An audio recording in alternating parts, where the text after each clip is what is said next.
And welcome to Employment Law Show. Again, John Scholes, Lior Samfiru is here. We are ready to go. Coming up on the show today, COVID-19 workplace red flags. That is on the way in just a bit.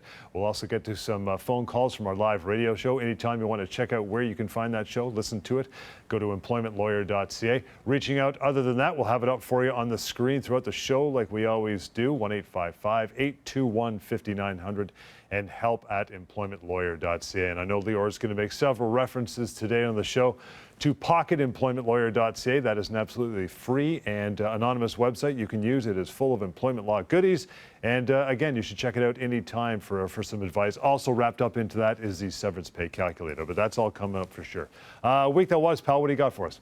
Hey, John, I am doing great. I'm always excited and happy to be here to talk about workplace rights, to talk about employment law, to talk about all the things that you need to know about your job, about the rights that govern your job. We have rights. We have a lot of rights. And despite other things in our lives that may have been taken away over the past few months because of COVID-19, our legal rights have not been taken away. Certainly not when it comes to employment law. They're still there. We're still protected. There's still a lot of laws that ensure that we have good value and good protection in the workplace. And the purpose of this show is to help you explain what that is so that if you're faced with a workplace problem, you'll know the law. You'll know what to do. You'll know what to say. So if you've been laid off, if you've been let go, if your job has changed, if you're sitting at home wondering what to say to your employer, well, this is the time. We'll talk about that. And of course, throughout the show, we'll give you my contact information. If you want to reach out to me so we can have a private discussion about your specific situation, I'm happy to do that. There's no bad questions. There's only answers. There's only solutions. But to get started and revved up today, let's talk about a situation that came across my desk. Now, we know, especially now during COVID-19, that probably the most important thing that, important right that an employee has is to work in a safe work environment. Well, I had a gentleman call me, and his frustration was that his employer seemed to be making up the rules in the workplace as it went. So there was no actual policies in terms of who should be working, who should not be working, who should wear a mask, what to do if you're not feeling sick, who should quarantine, who should get a test. It was all made up and it was inconsistent. Some people came to work if they were sick, no problem. Other people were told, no, you have to isolate for 2 weeks. And it was a whole entire mess. And it made them feel uncomfortable. I don't know if guidelines are being taken care of. I don't know if I should be going to work. What if someone has the virus there and they're not being properly dealt with? Is the workplace even being cleaned? It did not instill any level of confidence in this employee. And he called me wanting to know, what do I do about this? Well, here's the thing. As I said, you have a right, we all have a right to work in a safe work environment. That means certainly now that your employer has to take all available measures that are implemented by the health authorities and implement those in the workplace. They have to have a plan, they have to follow those measures consistently, and they cannot make things up as they go. If they do that work environment becomes unsafe potentially. So what I told them is he can do is, number one, address those concerns in writing, always in writing with the employer. Let the employer know what the concerns are and ask for something to be changed and for there to be a plan in place. And even to tell the employer that until that happens, they're not comfortable continuing to work. You are allowed to refuse unsafe work environment. You can even contact the Ministry of Labor or the Employment Standards Branch and get them to send an inspector and to determine if the workplace is safe and if the employer is meeting its policies. And if an employer does not meet the policies, it creates an unsafe work environment, there can be significant repercussions. Don't go to work if it's unsafe. Don't go to work if your employer is not doing what it's legally required to do to protect you. If you're not sure what it is, if you're not sure if they are meeting those requirements, let's have a chat. That is very, very important. Now, that is different than an employer who has been given the green light as far as safety protocols, and you personally still don't feel safe. You can't say, you know what, I don't feel good about it. They may be okay, but I'm not going in. Absolutely. There may be individuals, many individuals, in fact, I've spoken with many individuals who, despite the fact that the employer is taking all the required measures, are still feeling unsafe going back to work. They don't want to go be with others or around others. They don't want to take public transportation to go to work. The problem with that is this. If your employer is taking the measures that it's supposed to be taking, you are expected to go back to work even if you don't really feel comfortable. And if you don't go to work, your employer may consider you to have resigned. That means you lose your job. That also means you would lose your benefits, whether it's the CERB or EI or any other benefit. So that is important to remember. Now, talk to your employer if you're uncomfortable. Many employers may be willing to accommodate you, maybe let you work from home, maybe let you take time off. But if your employer insists you have to come in, you do have to go in unless you have a doctor's note, but otherwise you are expected to go back to work. And you mentioned reaching out anytime, employmentlawyer.ca, the website, 1-855-821-5900 would be the phone number anytime as well. And that website is where you want to go to catch our radio show, which we've been doing for years and years. A lot of success, a lot of people listen to it and call in. And we'll play our first call from the show, Lior, right now. I'm in the hotel industry. For some of us that have been called back, we've been basically told by our employer if there's no business coming in, everybody is going to be laid off temporarily because they don't want to pay severance. But they're more than happy to replace us with hiring lesser paid people to do our job. And what they've done when they've laid off people permanently in the past is they've given them 1 week for every year that you're there. I'm in sales. I'm in the leadership role. I've been there for 6 years. I'm 50 years old. This employer's doing almost everything wrong. Almost everything wrong, and certainly a lot of things to unpack here. So let's start off with the layoffs. And I've said this before, but it's so important to remember what I'm about to say, and that is if you've been placed on a temporary layoff, whether it's because of COVID-19 or not, you have a right to treat that as a termination. In most cases, your employer does not have an automatic right to put you on a temporary layoff, no more than they would have the right to reduce your pay by 50%. They just don't have that right. You can treat that layoff as a termination. You don't have to. The alternative is you can continue waiting and see what happens. But you can treat that as a termination. Right off the bat, she has that right. But it goes beyond that. She's now concerned that she's going to be let go. Well, keep in mind, she can be let go, right? Her employer is allowed to let her go, whether it's COVID-19 related or not, as long as severance is paid. Now, she's saying that this employer always pays people a week per year of service. Well, here's why that doesn't matter. Because the employer doesn't decide what they should get. What the employer did in the past, what it wants to do, what it thinks it should have to do, does not matter. The law makes the determination of how much severance the person has to be paid. And guess what? It's not a week per year of service for almost everyone. It's significantly more. So rather than me tell you that she gets more than a week per year of service, let me show you. Let me input her information, this person who called us, on pocketemploymentlawyer.ca. Again, it's pocketemploymentlawyer.ca. We have a severance calculator tool there. So let's put her information into the severance calculator and see what she actually would be owed. So let's say she's in a sales role. We know she's been there for 6 years. She's 50 years old, and she believes her employer is going to say, we're going to give you 6 weeks pay only. Well, no. As you see on the screen, what she's actually owed is 8 to 9 months pay. Months, not weeks.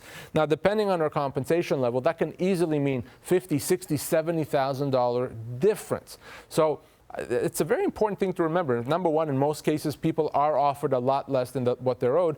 But the other thing to remember is that the company doesn't get to decide how much you get. You don't decide, I don't decide. The law makes that determination for us. And if the law says you should have 9 months pay or 24 months pay, that's what you need to get. And if your employer doesn't give it to you, not a big deal. That's where I get involved and I help you get it. Again, a reminder, you can go through the exact same exercise that Lior just did with that caller for yourself, pocketemploymentlawyer.ca, and the severance pay calculator section. That's where we perform that. Simple task. I mentioned off the top of the show as well, Lior, terminationquestions.com, a great resource for people to reach out, ask questions, you and the member of your team, answer those questions in full. And of course, people call after that and get more information, but it's a good landing pad anyway, terminationquestions.com. First one for the day is followed from Jude. Jude says, I was fired today from a technical role at a mid-sized company. I'm 57 and worked there for 28 years. My employer has offered 12 months of severance. They claim they're being extremely generous since the termination clause in my contract says I'm actually owed much less. Should I accept the offer? Okay.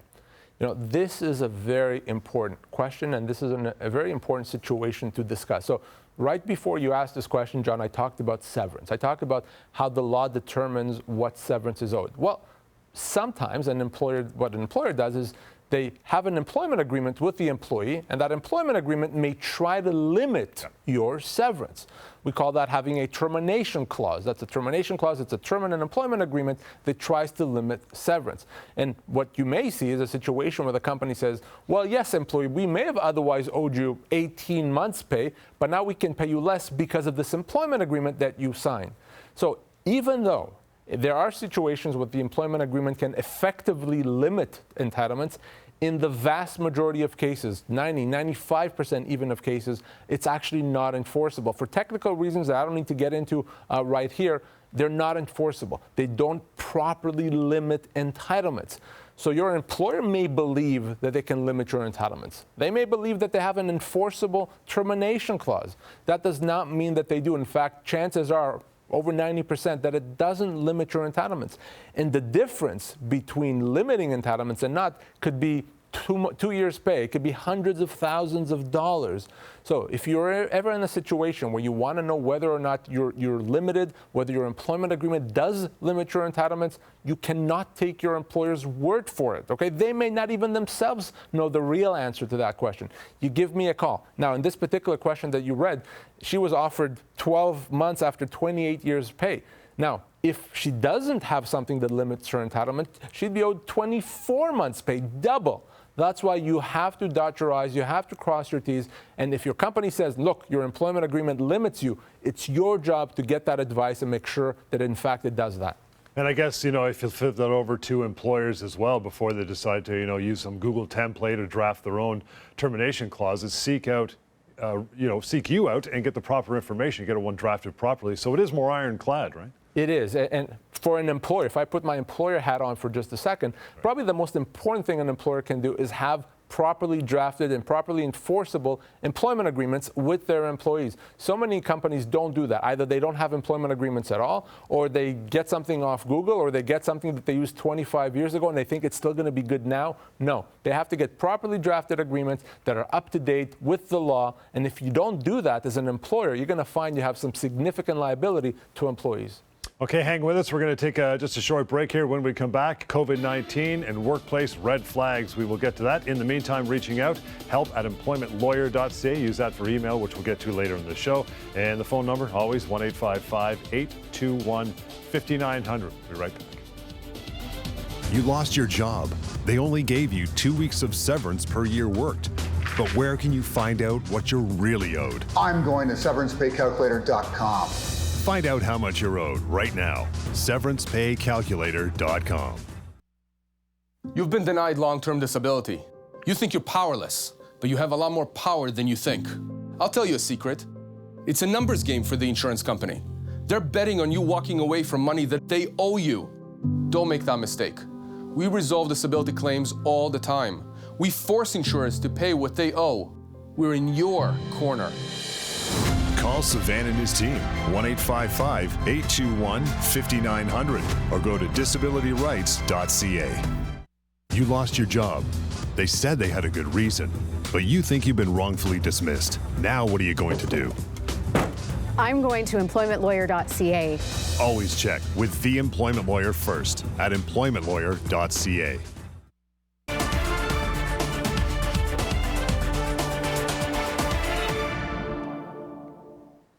Welcome back, Employment Law Show. We're going to continue here. COVID-19, workplace red flags. This is extremely important stuff right now. That's why we're bringing this topic up, Lior. Got about 5 of these bullet points I know you want to expand on. The first one I'm going to get to is almost like getting kicked when you're already down. Your employer brings you back, first of all, from a temporary layoff. And when they bring you back, they want you to sign a 6-month probation period. That is a double wrong. You're right. It's being kicked while you're down. And so there's a number of things here. Let's start with the fact that the layoff, as I said before, is to begin with likely illegal. So they didn't have a right to lay you off temporarily. You may have decided to allow that to happen, to accept it because you wanted to go back to work. fine, good. It's good on you for sure. But you go back to work, then they put you on probation. No, nonsense. Clearly, they couldn't assess your performance while you're on a temporary layoff. So to put you on probation makes no sense because you've been off work. So clearly, there's nothing wrong that you did. Also, really extending probation beyond 3 months essentially is meaningless. So it doesn't really do anything. Usually, what the company may use that to do is to say, well, you were on probation, so now we can let you go. So if you're out of the blue coming back to work, or even you've been at work all the time, but the company says, we want to put you on probation, extend probation, anything really to do with probation, that's usually a sign that they're thinking potentially of letting you go, and they're trying to make their lives easier and making that happen. So what I would do in that situation is I would explain in writing, to protect yourself, not for the benefit of the company, why you don't think that probation is agreeable, why you don't think you should be on probation, why you think you've done everything you're supposed to do. Put that in writing. I would not agree to probation. They can't force you, they can't fire you for cause if you refuse. And remember, if you're ever asked to sign anything, that is always a red flag. Coming back from a layoff, for example, now a company wants you to sign an employment agreement. Bad news. There's no reason why you should have to sign a new employment agreement.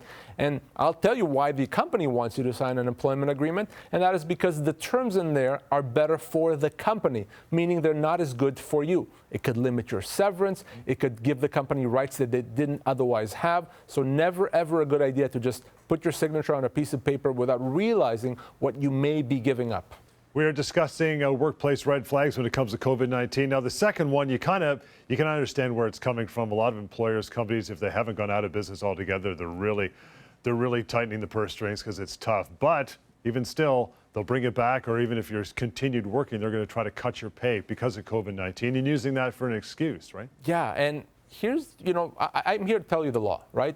I'm not making judgments one way or the other. Well, the law says your employer does not have a right to reduce your pay. Right. Certainly, if we're talking anything less than 10%, no, they can do that. But if it's more than 10%, generally an employer does not have a right to do that. And if they do that, you may be able to treat that as a constructive dismissal. Now, the reason why I say cutting your pay is a red flag, because we're talking COVID-19. If your company reduces your pay and you think, well, it's COVID-19, hopefully in a month or two we're doing better, and then my pay will be bumped up. Well, no. If you've accepted that pay reduction, then you've accepted that pay reduction. Now that's your new salary, and the company won't have to increase you. Now, unless you have something in writing that confirms that on a specific date they'll increase your pay back, no, you may be stuck with that new pay forever. But it also gets worse than that. By allowing the company to give you that pay cut, even though they didn't have a right to do that, by allowing it to happen, you give them the right to do it again. So maybe today you took a 15% pay cut because you wanted to be the good soldier, you wanted to be helpful. Okay. But if tomorrow or the next month they reduce you by another 15%, and then another, you won't be able to do anything about it because you let it happen that first time. So when it comes to pay reduction, that is a red flag. If you're experiencing that, we should talk before you just tell your employer, I'm okay, and continue working. Another red flag you might see is this one, Lior, that maybe some of your colleagues and friends at the workplace have been let go, and guess where their workload is ending up? Right on your desk. Well, that is certainly a red flag because that is still a change to the terms of employment. If your company now is asking you to do more, well, then if they're not paying you more to do it, that's a big change to the term of employment. And then that creates another situation where they can change it again and they add more duties and more duties. And before you know it, the job that you had is no longer the job that you currently have. The workload can become unmanageable. You may have to go off on a stress leave or on a medical leave. It's a difficult situation. So it's always okay to fight for your job rights, and to stand up for the terms of your employment. If you have a deal with your employer, my job is this, I do these 5 things, they can't just change that. Just like you can't go into your employer and say, I decided instead of these 5 things, I only want to do 2 things. Well, by the same token, your employer can't say instead of those 5 things, you're going to be doing 10 things. That's a change to the term of employment. That's something that could give the company new rights. Definitely a red flag. By the way, you want to reach out if you're confused by any of these or some of these have you scratching your head, do so. Reach out. help@employmentlawyer.ca, 1-855-821-5900. Next one, Lior, is this one. Now, this one, if I was an employer, this would not be the hill that I want to die on. But a lot of employers are doing this. They're refusing to give employees some medical time off because they don't think they're truly ill during COVID-19. You know, I've seen this often. I've seen this way before COVID, but I'm seeing it more often now during COVID-19 where, you know, you give a doctor's note, well, I don't know if that's true. I don't know if I believe that. First of all, do you really as an employer want to risk bringing in an employee that may be sick into the workplace? My gosh, that's the worst thing that you can do. But it's actually even more obvious than that. The employer doesn't get to decide if you're sick. Your doctor gets to decide. If your doctor says you can't work, that's the end of it. And an employer that tries to do anything to doubt you, to punish you, to threaten you in the face of a doctor's note, number one, that's illegal. That could be considered a wrongful dismissal. By doing that, that could be considered potentially a human rights violation.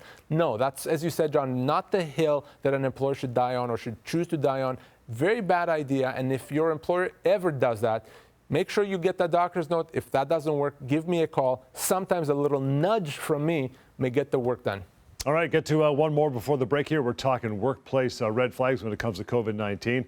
And this one, Lior, your contract isn't or hasn't been renewed when it comes up due to the pandemic. So that assumes you really were on a fixed term contract. Right. That assumes that the company had simply a choice to say, we're not renewing. So there's really two situations where you actually are not on a contract. Number one is if you signed a bunch of contracts. So let's say you work for a golf course as an example. And every year for the last 5 years, you sign a new contract. Well, because every year you sign a contract, the law says usually after 3 of these contracts, forget the contracts. The contracts become meaningless. You are now a regular indefinite employee. So if the company or the golf course says, well, this year we're not renewing it, well, because you're now an indefinite employee, you're owed severance. They can't just say the contract ended and we let you go. So if you signed a bunch of contracts, you're not really on a contract. The second situation where you're not really on contract is if you signed a contract at some point, it expired, and you never signed a new one. So if you had a contract for a year and continued working, you're now an indefinite employee. And if the company wants to let you go, they would have to do that with severance. So don't assume now or ever that you are really on a contract and that the company can simply let you go without pay. Let's take a short break, and as soon as we come back, we'll get to call number 2 from our long-running radio show, The Employment Hour. That's on the way. In the meantime, reaching out, 1-855-821-5900 and employmentlawyer.ca. Coming right back. You were being harassed, and when you said something about it, you're the one who lost your job. Now what are you going to do? I'm going to employmentlawyer.ca. Always check with the employment lawyer first at employmentlawyer.ca. Insurance companies deny long-term disability claims all the time. They give lots of excuses. Don't give up. I've seen it all. They've ignored your doctors, they've ignored you. You're angry and you're frustrated. But there's hope. We resolve disability claims all the time. We force insurers to pay what they owe. We're in your corner. Call Savan and his team, 1-855-821-5900, or go to disabilityrights.ca. You thought you had a secure job. You didn't see it coming. Now what do? I'm going to employmentlawyer.ca. Always check with the employment lawyer first at employmentlawyer.ca.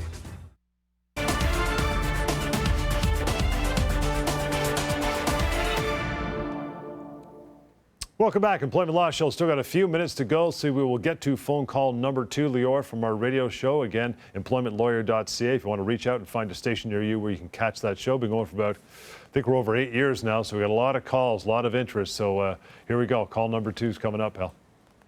My question for Lior would be the difference between federally regulated paying out severance versus provincial. I have a buddy of mine that just went through this situation, 17 years with a company, and it basically, I think it was 2 days a year or something. Wow, 2 days per year. My cup runneth over.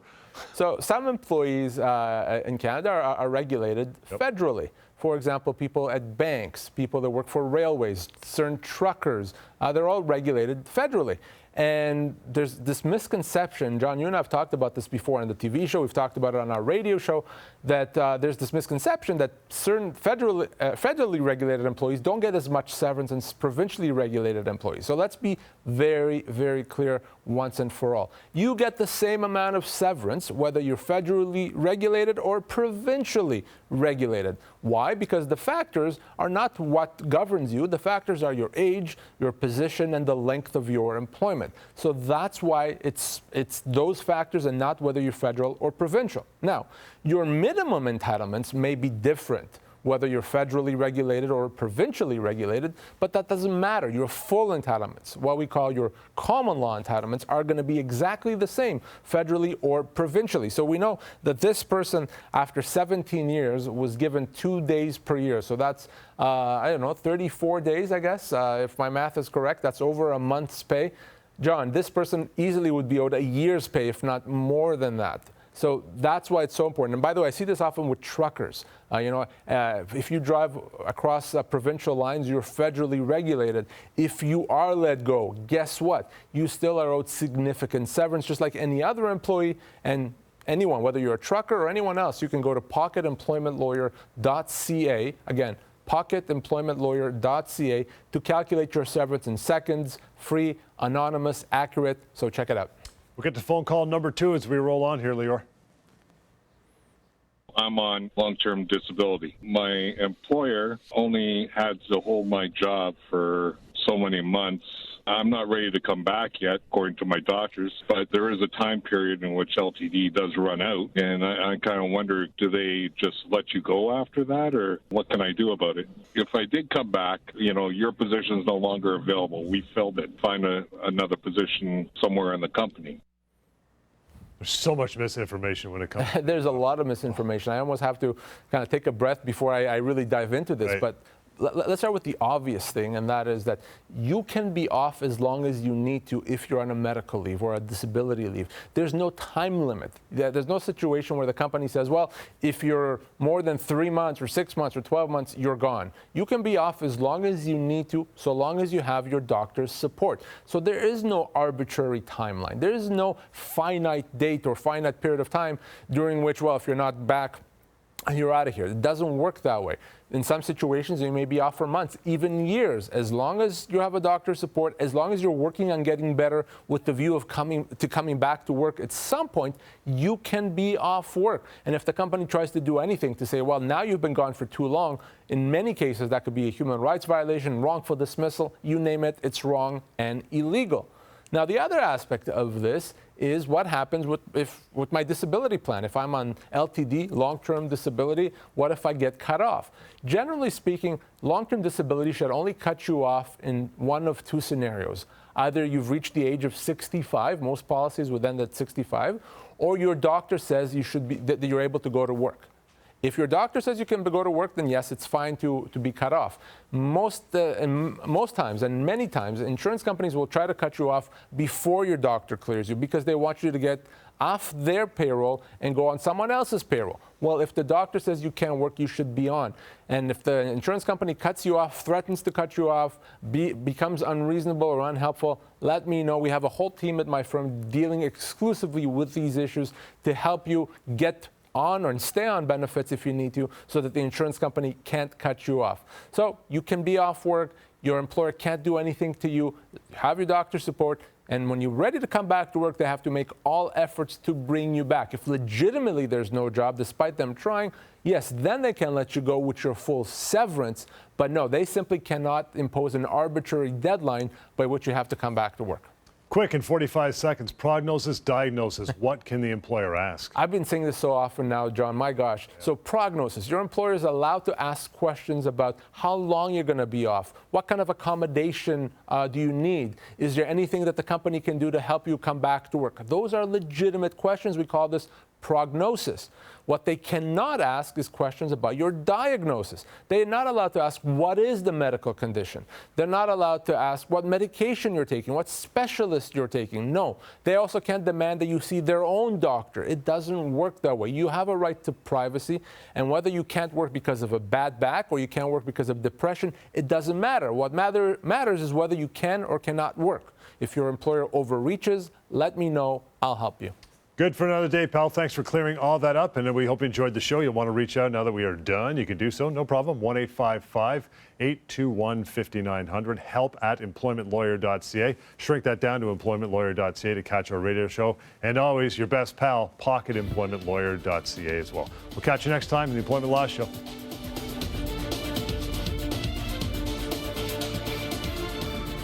Closed captioning of this program is brought to you in part by SeverancePayCalculator.com. Find out how much you are owed right now. SeverancePayCalculator.com.